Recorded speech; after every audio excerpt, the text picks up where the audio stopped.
سفر معراج کے بعد نبی پاک علیہ الصلوۃ والسلام گھر آئے تو گھر سے باہر جب آئے تو ایک کنیز کو دیکھا جو رو رہی تھی، بیچاری کمزور سی کنیز تھی اور اس کے ہاتھ میں ایک آٹے کا تھیلا تھا۔ نبی پاک نے فرمایا کیوں رو رہی ہو؟ کہتی حضور میں فلاں غیر مسلم کی کنیز ہوں، میرے مالک نے مجھے چکی میں آٹا پسوانے کے لیے بھیجا، میں بیمار ہوں، چل بھی نہیں پاتی ہوں، اب مجھے دیر ہو گئی ہے، مجھے ڈر ہے کہ اب میں یہ آٹا لے کر لیٹ پہنچوں گی نا تو مجھے بہت ڈانٹے گا، مجھے سزا دے گا۔ بیچاری چل بھی نہیں پا رہی تھی۔ اللہ کے حبیب، رب کے حبیب ابھی ابھی معراج سے آئے ہیں، اتنا بڑا شرف پا کر آئے ہیں، مگر نبی پاک نے فرمایا اچھا چلو میں تمہارے ساتھ چلتا ہوں، تمہارے مالک کے پاس تمہاری سفارش کر دوں۔ نبی پاک نے اس کنیز کا آٹے کا تھیلا اٹھا لیا، تھوڑی سی دیر رکتا ہوں، مجھے اور آپ کو کوئی بڑا مقام مل جائے تو اب غریب تو گئے نا، ان سے ملنے کی کیا ضرورت ہے؟ بھائی میرے تو تعلقات کدھر ہیں، میں تو فلاں پروگرام میں جاتا ہوں، مجھے تو ادھر بٹھایا جاتا ہے، میرا تعلق بڑے لوگوں سے، اب پرانے دوست غریب رشتہ دار ان کا کیا کرنا ہے؟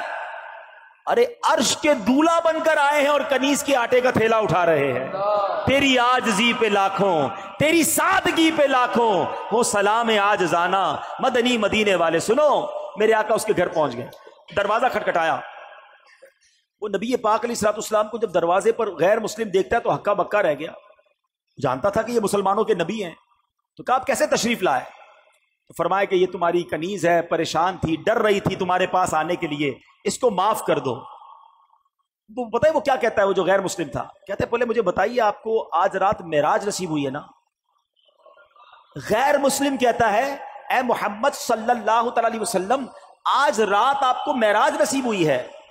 نبی پاک نے فرمایا ہاں ہے۔ سنو، وہ اندر گیا، واپس آیا، اس کے ہاتھ میں تورات شریف یا انجیل مقدس آسمانی کتاب تھی، اور وہ کہتا ہے یہ دیکھیے اس میں نبی آخر الزمان کی یہ نشانی لکھی ہوئی ہے کہ وہ نبی جو آخری نبی ہوں گے، جب ان کو جس رات معراج ہوگی اس رات کی صبح وہ ایک کنیز کے آٹے کا تھیلا اٹھا کر کسی غیر مسلم کے دروازے پر جائیں گے۔ حضور آپ میرے دروازے پر آئے ہیں، میں کلمہ پڑھ کر مسلمان ہوتا ہوں۔ سبحان اللہ، یہ اللہ اکبر۔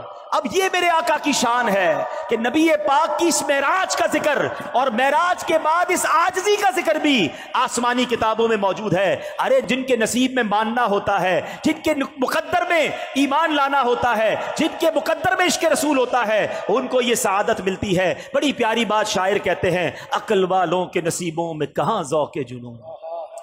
ہر بات عقل سے نہیں تولی جاتی، ہر بات لاجک سے نہیں دیکھی جاتی۔ عقل والوں کے نصیبوں میں کہاں ذوق جنون، عشق والے ہیں جو ہر چیز لٹا دیتے ہیں۔